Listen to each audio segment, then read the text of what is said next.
Hello, my friends. Welcome to my May wrap-up. May was an interesting month. For the first, couple weeks of the month, I honestly thought that I wasn't going to have anything read because I was just in a slump and I was super burnt out. And then, all of a sudden, I realized I had read 17 books. And so, here we are. First things first, let's talk stats, shall we? In May, I read 17 books for a total of 6,152 pages. It looks like I did a lot of reflective, adventurous, mysterious, and emotional, which is pretty much par for the course. As far as pacing goes, I had 7 slow, 7 medium, and 3 fast. I feel like that's a lot more slow-paced books than I typically read in a month. But the fast-paced seems about right, so. Page numbers, we had 5 that were under 300 pages. Then we had 10 that were between 300 and 499 pages, and 2 that were 500 plus. I read 13 fiction and 4 nonfiction in this month, and my genres are quite varied as always. Science fiction is high up there. It's been one of my main genres for the year so far. I think this is the year of sci-fi for me. And as far as the star ratings go, I only gave out 15 ratings. That's why I read 17 books, but you only see 15 reviews here. It's because I only rated 15 of them. 2 of them I didn't rate, and we'll get to that in a minute. My average rating was 3.57, which I feel like is kind of low, but maybe not. Most books were 4 stars this month, which, is that about right? It feels about right. I suppose first, maybe we'll just go ahead and talk about some DNFs I had this month.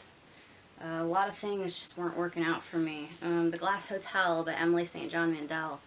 I just feel like there's not a story here. Like, the characters aren't interesting enough for it to be character driven, and there isn't a plot. So it just kind of sucked. So I gave up. Next, I had Libertie by Kaitlyn Greenidge. This made me sad. I wanted to love this book so much, but it wasn't what I thought it was going to be. And that was the problem. I thought this was going to follow, mainly a grown woman who is living in Reconstruction era New York, who ends up marrying a Haitian man, more or less against her mother's wishes, and moves with him to Haiti. But that's really not the story. So I don't know. It just, what the story wasn't gripping enough for me to want to finish it. And then I've finally given up on Plain Bad Heroines by Emily M. Danforth. There's not really any reason I can put my finger on as to why I gave up on it.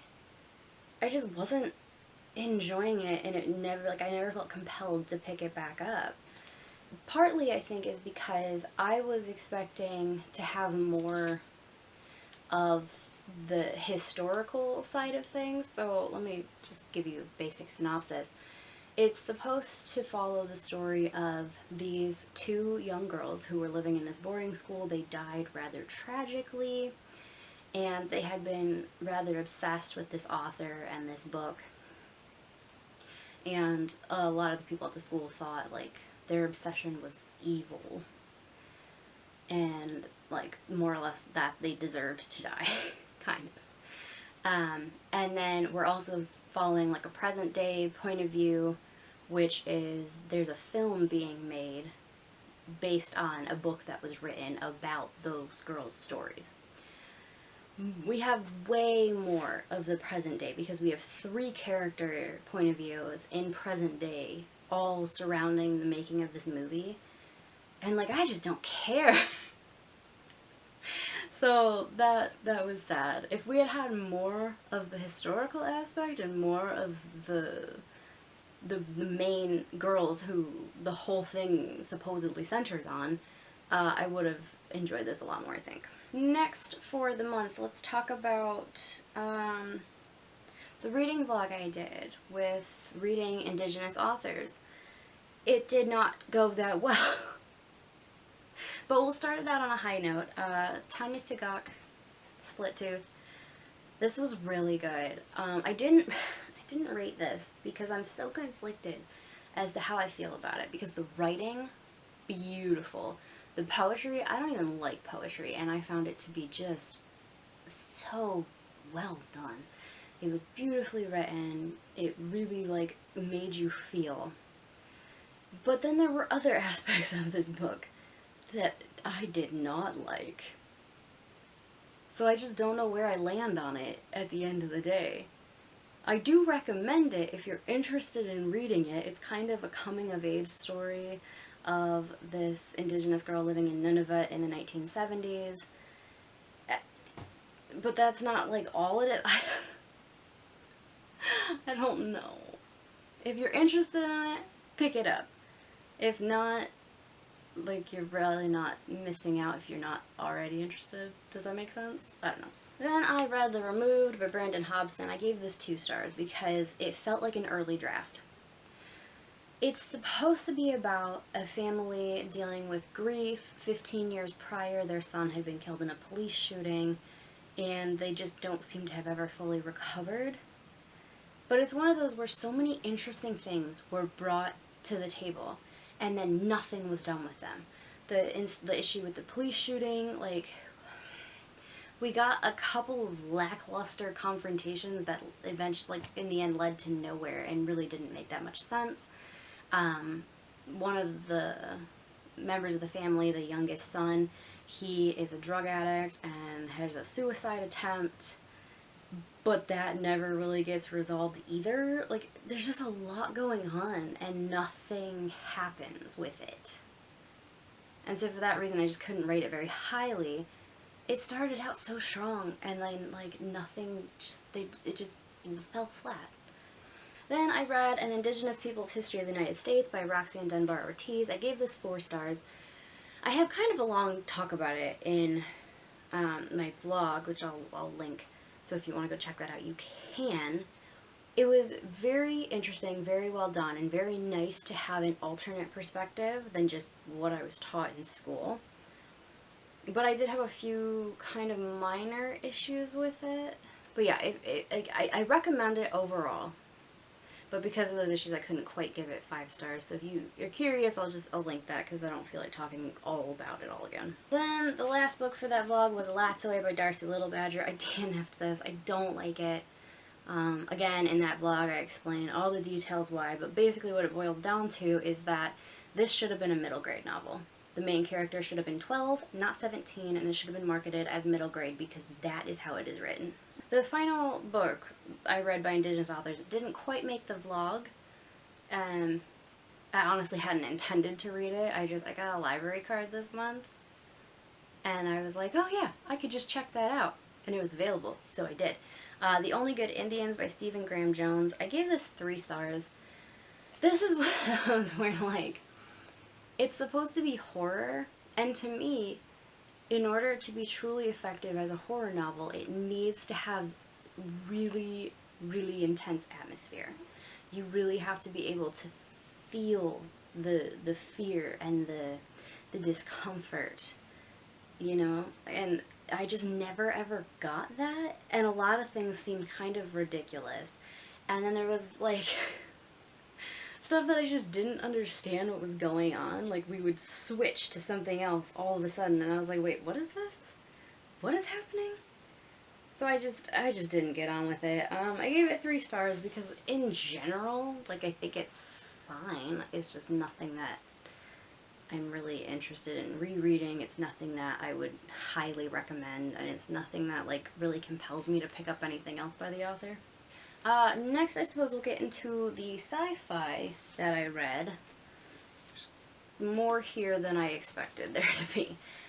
First, I read Persepolis Rising by James S. A. Corey. This is book 7 in the Expanse series, and it is definitely not the strongest entry in this series. Part of it is there's a 30-year gap between books 6 and 7, and so it's really hard to catch up on 30 years.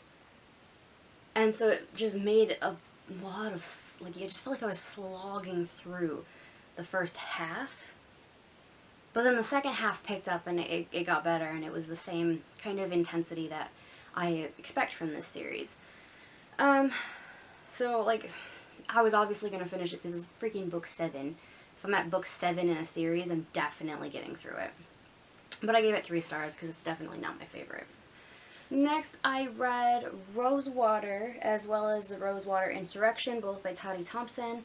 This is the first 2 books in the Wormwood trilogy. I'm currently reading book 3. I gave Rosewater 4 stars, and then I gave the Rosewater Insurrection 3.5 stars. It's very hard to talk about. So it's sci-fi, it's set in Nigeria, and the whole crux is that there's like alien life forms that have landed on Earth, but they don't really seem to be bothering people too much. Nobody really knows what it wants. They just know that it introduced some interesting things into society. So it's not like obscure tech.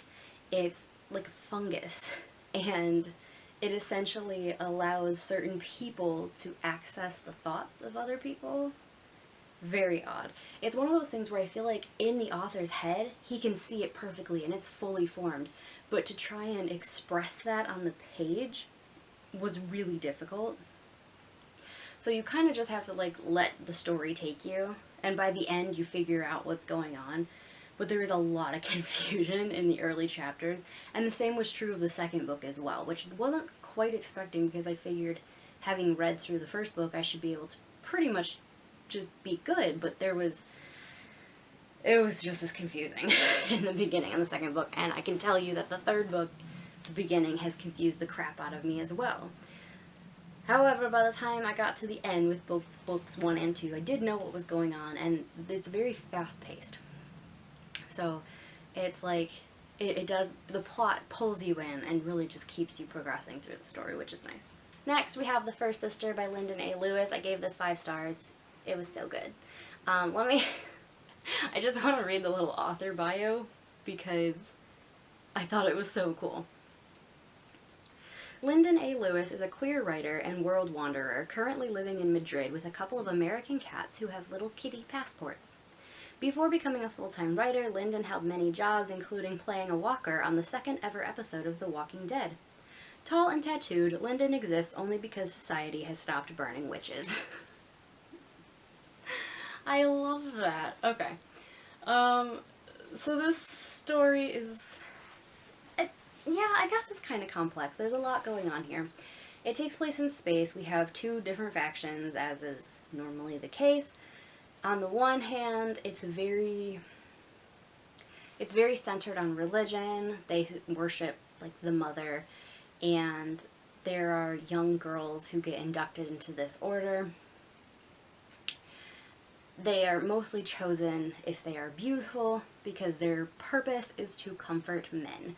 They kind of serve a role of like a nun or a priest, in that the men can come to them and unburden themselves, but their role includes anything to give comfort, up to and including sex.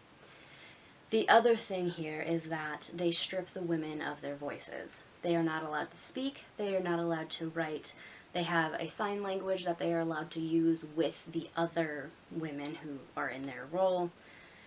And that just sucks, frankly. So we have the first sister. That's like her rank. She is the first sister. And we're following her story, which I loved. Oh my god. So good. And then we're also following 2 other characters. So this is the other side of this war.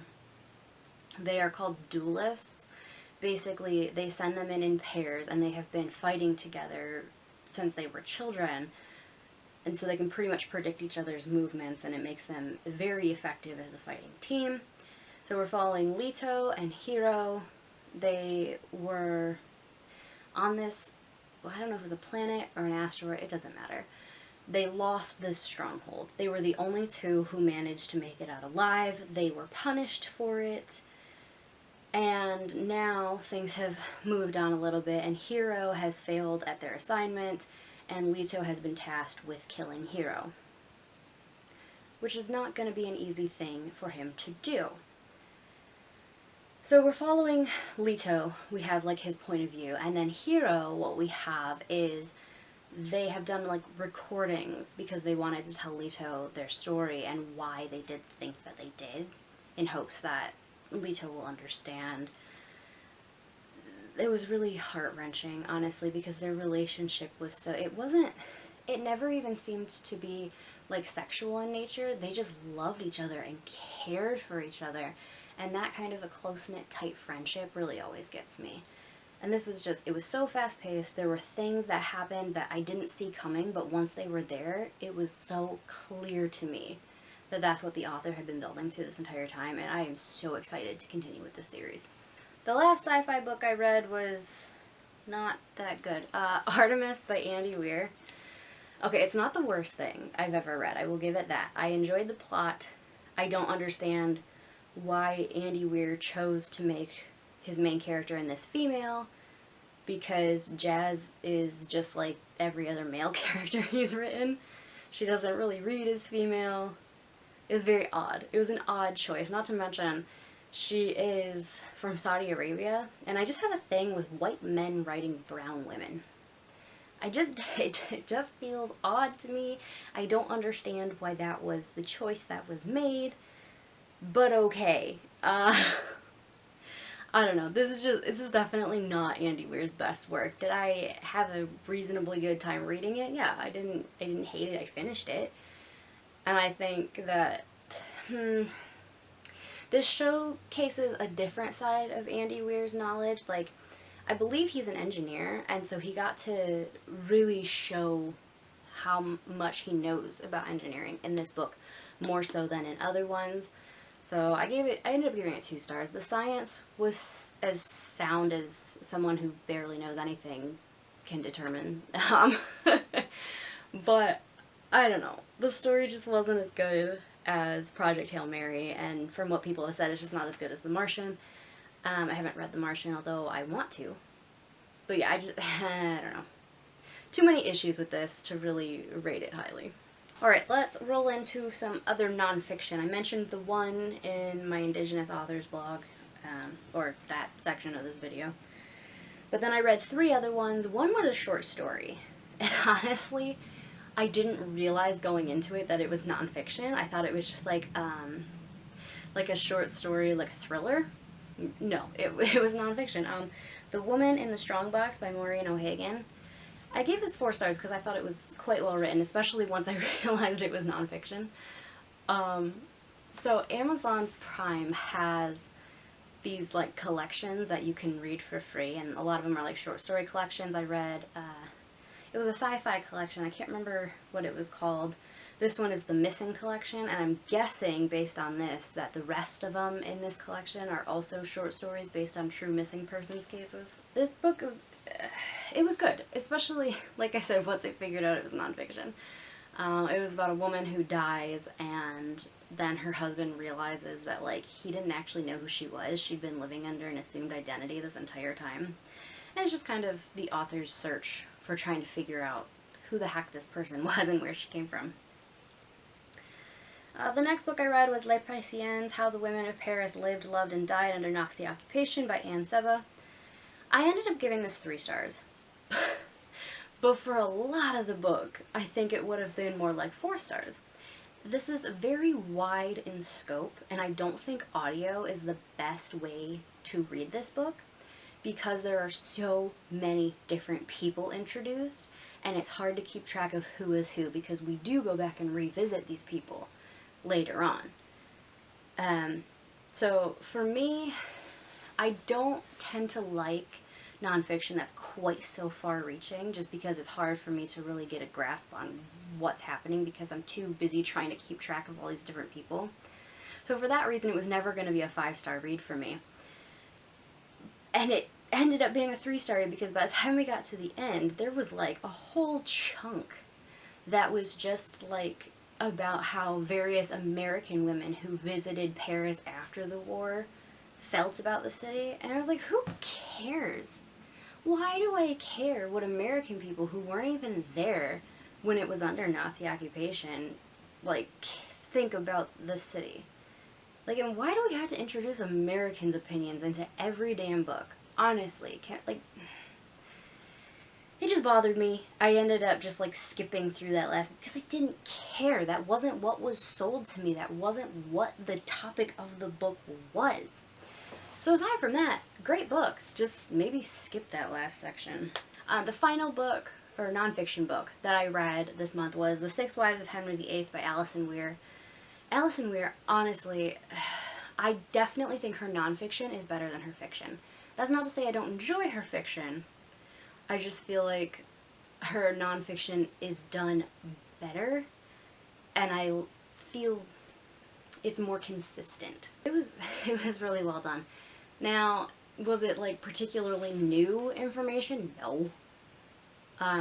But it was written in the 90s, or published in the 90s anyway, so I think this is, like, one of those things where it's not new information to me, but it was published before most of the other stuff I've read was. I don't know if that's making any sense. It's, like, what a lot of what I've read about Henry VIII and his wives was based on. So it was nice to kind of go back to more of an original source rather than a lot of the more modern things I've been reading. And just in general, I enjoyed it. The reason I'm giving it 4 stars and not 5 is because Alison Weir takes a lot of liberties with telling us how these women felt. And in some cases, it's fine, because she's like, we know from this letter she wrote to so-and-so that she must have been feeling this way. But in other cases, there isn't that.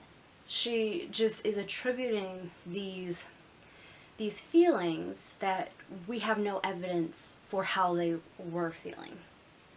And I feel like she's discounting the fact that there was serious family pressure put on these women. And, like, how do you say no to a king?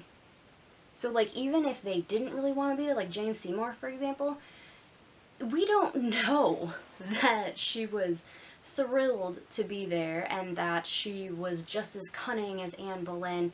We don't know this because there's so much pressure being put on her that there's no way she's telling anybody her true feelings if they aren't what people want to, you know? So that sat a little wrong with me. Now we are into the stack of just everything else. There's kind of an interesting mix of things here. First, we have The Burning Girls by C.J. Tudor. I gave this 4 stars. This was very good. It follows a vicar living in Nottingham, I think? Anyway, she's running a church there. She has a daughter. There's an incident at the church, and she gets sent to this very, very small town to be the vicar there. She's not happy about it. Her kid's not happy about it. Weird things start happening when they arrive. It is a town that is very proud of the fact that they have a lot of Protestant martyrs from the reign of Queen Mary I. This is a case of there were certain things that I didn't really see coming, and part of it was because the way the author wrote it, there was, like, suspicion thrown on a character, but I discounted it for reasons. And then, like, I don't know, I'm just gonna stop talking because I don't want to give things away. But yeah, it kind of is one of those where it combines, like, supernatural with actual just people who are nuts. It was maybe not as psychological as some other thrillers I've read, but I just thought it was really well put together. Next we have The Plot by Jean Humph Corlett. I'm probably saying that wrong. I really need to start looking up how to say these authors' names. I gave this 4.5 stars. I knocked off a 0.5 just for my own. There was, like, a thing that bothered me, and I can't say what it is because spoilers, but I had to knock off a little bit.